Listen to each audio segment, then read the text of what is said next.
Galit na naman po si Ate Wilma. Ano mo kayang problema po nito? Ano ang problema mo, Ate Wilma?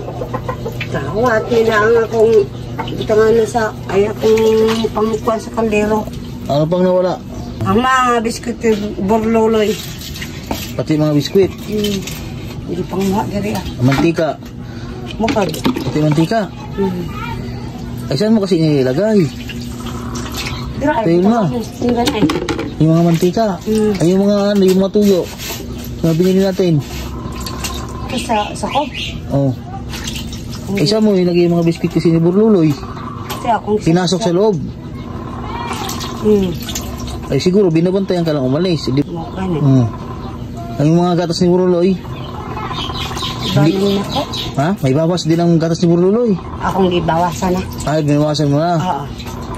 Kala ko yun wala eh. Saan mo kasi nilagay yung mga biskwit?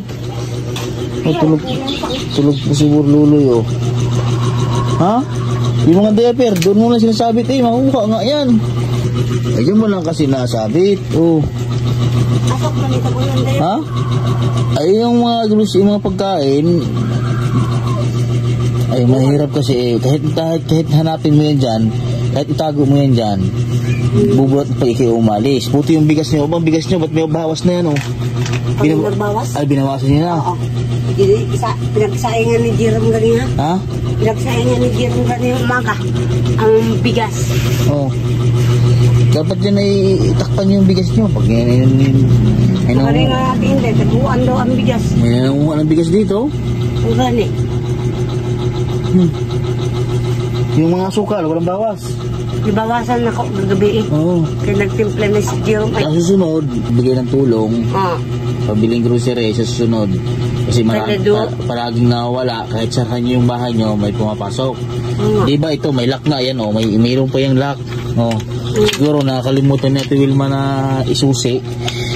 Kaya nakakapasok. Pag siya po ay naliligo, o kaya nag-iigib. Kasi yung anak niya ay lagi naman pong nasa layasan. Siguro binabantayan lang po siya. Tapos yun. Sa sunod, pag nagbibili tayo ha, pag yung kukunin nyo lamang yung pangailangan nyo, tapos mga biskuit ni Burluloy, doon muna sa amin, pag kakain si Burluloy, pupunta ka na lang doon para magkuha ng mga biskuit ha. Tapos yung mga gatas o pag may mga huwag mag-stock dito sa inyo at may nangunguha ha. Oh, ay naubuso naman ay binabantayan lamang ha. Kukuha na lamang doon sa sunod pag tayo yung makapamili sa sunod ha. Yung sundrok sa malaki oh, mawala yan dyan. Kahirap naman eh. Nabantayan lamang kayo sa mga biyaya eh. Dami nang nawala sa iyo. Wilma, o yung bra mo nakasabit dyan, baka mawala yan dyan. Oh, hilahin yan dyan oh. Hindi ba nawalan ka na ng bra? Pante, nawalan ka? Ay, hindi. Wala nangunga sa pante mo. Bra lang daw pa kayo. Bra lang daw. Bago. Yan yung binigay ni Gisa, di ba? Yung mga asawa ko? Binigyan po siya ulit. Binigyan po siya ulit ng bra. Yung ni kadal lamig daw bra. Kaya ako man ang gisuot. Ganda. Ito na rin ito. Itong nagbili tayong bigas. Nakita niya. Ganda man sa natin ako. Kay Gisa na binigay man ito. Binalot pa ng plastic. May bago kang timpla para kay Burluloy. May bago po siyang timpla para kay Burluloy. Kaya gabi, wala ka DDA. So yun po mga kabayan, at ganda ko natuloy mo dito at nagdadakdak na naman. Yung pala ay marami na namang nawala sa kanya.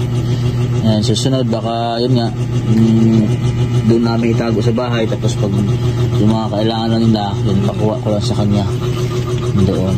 Ayan.